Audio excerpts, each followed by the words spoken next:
For you were once darkness, but now you are light in the Lord. Walk as children of light. Ay po'y manalangin. Panginoong Diyos, makapangyarihan sa lahat. Salamat, Panginoon, sa kabutihan mo. Salamat, Panginoon, sa dakila mo pag-ibig na patuloy na pinapadama mo sa bawat isa. Salamat, Panginoong Diyos, sa araw na ito na kami po ay pinagkaluban mo ng kalakasan na makadako sa iyong lugar upang ikaw ay mapapurihan, upang ikaw ay masamba, upang ikaw ay maluwalhati sa buhay ng bawat isa. Salamat, Panginoon, sa mga anak mo na naririto na handang makinig ng iyong salita. Salamat, Panginoon, sa makapangyarihang salita mo na aming pong binasa, na Panginoon, ang kapaliwanagan na lamang po ng banal na Espiritu Santo ang siya po naming hinihintay, Father God. Lord, itago mo lamang po ko sa iyong likuran. O Holy Spirit, open our spiritual minds, open our spiritual hearts. Amen. Upang sa gayon, Lord, ang bawat isa amin, maunawaan namin yung nais mong ipagawa sa amin habang kami po ay narito, nakikipamayan sa mundong ito. Amen. Dahil alam po namin, Lord, na lalapit na ang iyong pagbabalik, inihahanda mo lamang ang bawat isa sa amin, na sa iyong pagbabalik, ay kami po ay makasama mo na maghahari sa mundong ito. Panginoon, salamat muli sa tahanang ito na patuloy mong pinag-iingatan. At Lord, kapurihan mo lamang ang aming itinataas. Panginoon, ang lahat ng mga mensahe mo, ang lahat ng aming maririnig ay ayon lamang po sa iyong salita. Ayon lamang po sa iyong kalooban. Father God, tulungan mo kami na matanim ito sa pinakamatabang bahagi ng aming puso, Panginoon. At ito po ay maging silbing liwanag namin. Kami po ay maging silbing liwanag sa mundong ito. Salamat, Father God. Ito lamang po ang aming dalangin. Ibinabalik namin sa iyo ang pinakamataas na papuri, pagdakil at pagluwalhati, pasasalamat at pagsamba sa pangalan ni Jesus at sa pakikipisan ng Banal na Espiritu Santo. Amen. Amen. Amen.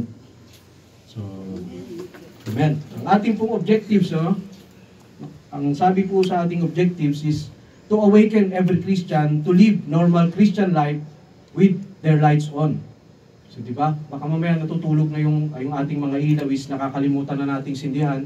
Ano ba yung sinasabi ng scripture na we walk as normal Christian with our lights on. So, ano ba yung binabanggit na dapat nating dalhin lagi? Yung ating ilaw, pailawin natin. Ano ba ito? Ito ba yung flashlight? Or ito ba yung Emergency light. 220 volts na ilaw? So, makikita natin kung ano ba yung sinasabi. Kaya nga sabi, ginigising ang mga Kristiyano dahil baka mamaya nagiging comfort na tayo sa ating zone. Hindi tayo lumalabas sa ating comfort zone. Baka nagiging compatible na tayo, nagiging panatag na tayo na save na ako, okay na ako. Hindi po ganoon ang ninanais ng Panginoon. So, sabi nga, God is not the only source of light and the giver of light, but He Himself is the light. So, sinabi po yan ng Panginoong Hesus sa John chapter 8 verse 12. Sabi po ng Panginoon doon, I am the light of the world. Whoever follows me will not walk in darkness. So, diba? Totoo naman, kapag tinanggap mo ang Panginoong Hesus sa buhay mo, kung totoong tinanggap mo ang Panginoong Diyos, ang Panginoong Hesus sa buhay mo, mararanasan mo na yung kadiliman pala ng buhay mo, yung kadiliman ng puso mo, ng isip mo, is unti-unting nagliliwanag. Kasi yung Panginoong Hesus na ngayon, ang laging nasa isip at puso mo diba?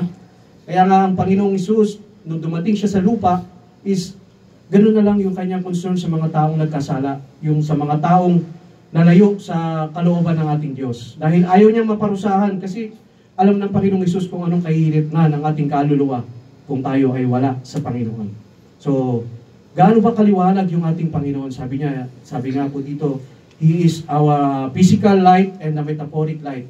So, sa yung maliwanag na Diyos na hindi natin sabi nga ito sa 1 Timothy chapter 6 verse 16 kung paano po dinescribe ang liwanag ng Diyos.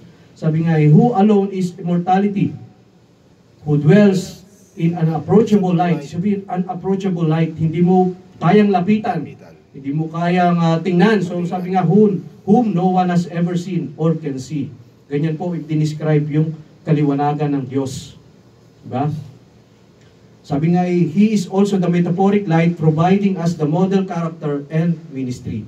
So yung Panginoong Hesus, pinakita niya kung paano siya nakipamayan dito sa lupa, kung paano niya ipinakita yung pagmamahal niya. Even doon sa mga taong umuusik sa Kanya, sa mga taong nagpaparatang ng iba't ibang kasinungalingan. Diba? Ganon din sa buhay natin. Yun ang nais ng Panginoon sa buhay natin.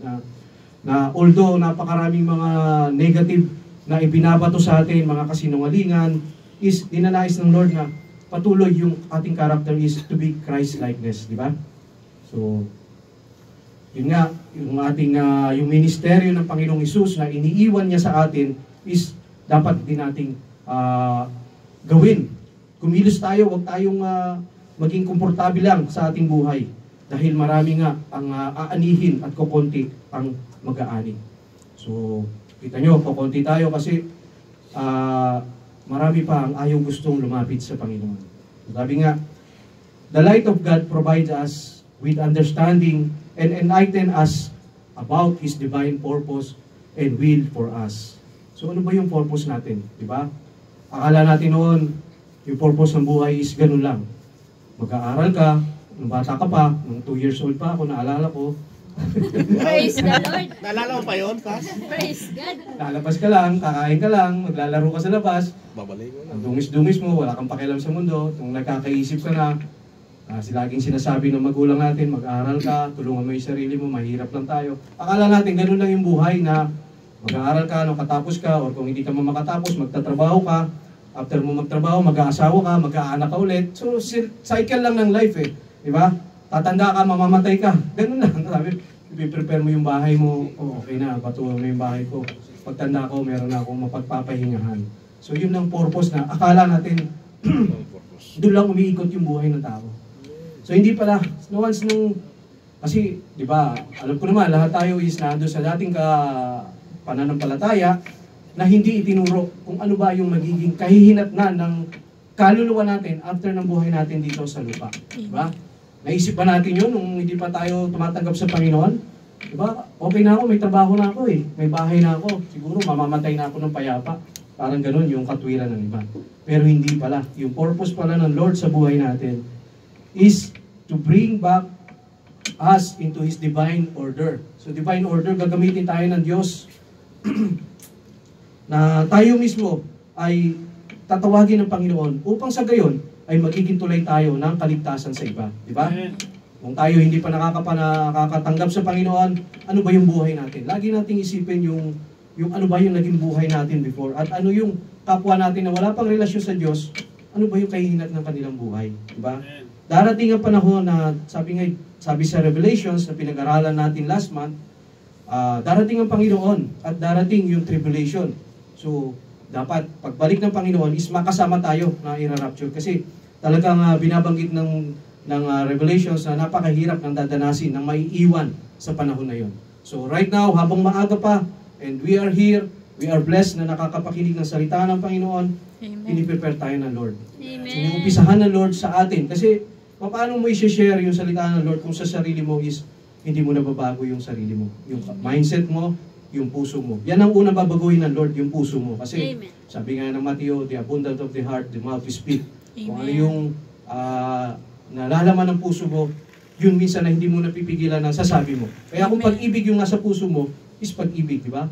Adeline, will you marry me? Parang ganun. Parang ganun. Pag nagmamahal ka, di ba?